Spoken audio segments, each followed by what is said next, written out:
bose barorera abagumyabanga bose barahiye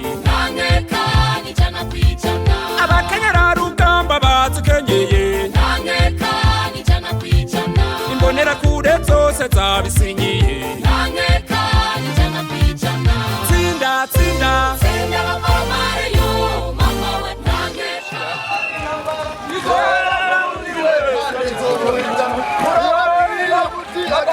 turamenya turabagenge bura Reberiya ni kuriyo yarayari kumereye Reberiya ni kuriyo yarayari kumereye umukuru w'igihugu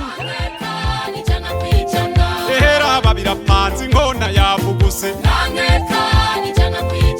n'intsinzi y'umurava ishingiye ku mana tsinda tsinda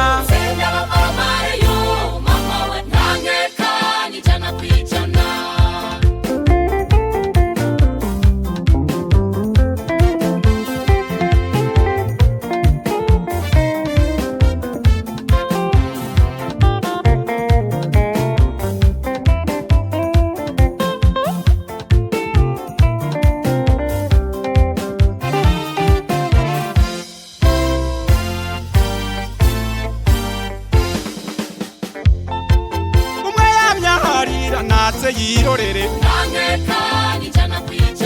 urandabirana naka arazi ibyo yavuze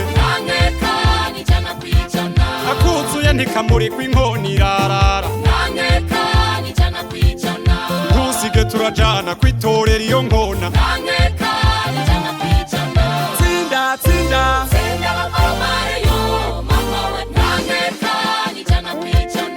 ushigikiwe n'Imana niyo reka gutsinda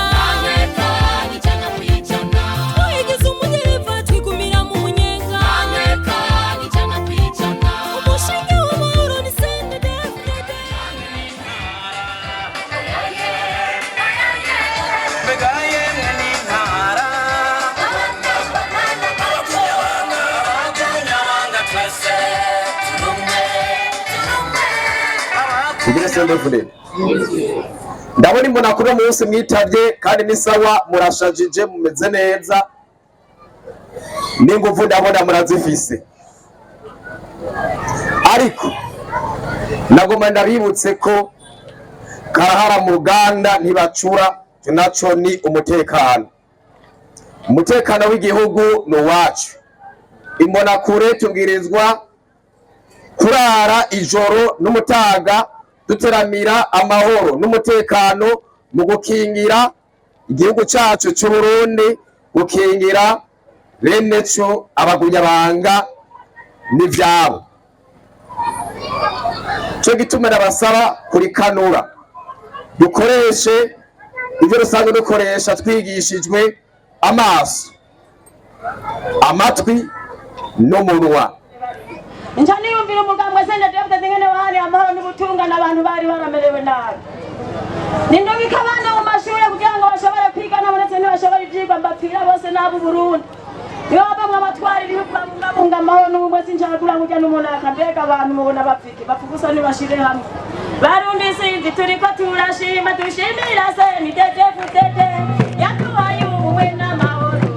Ikibagizi cyane. Uiteka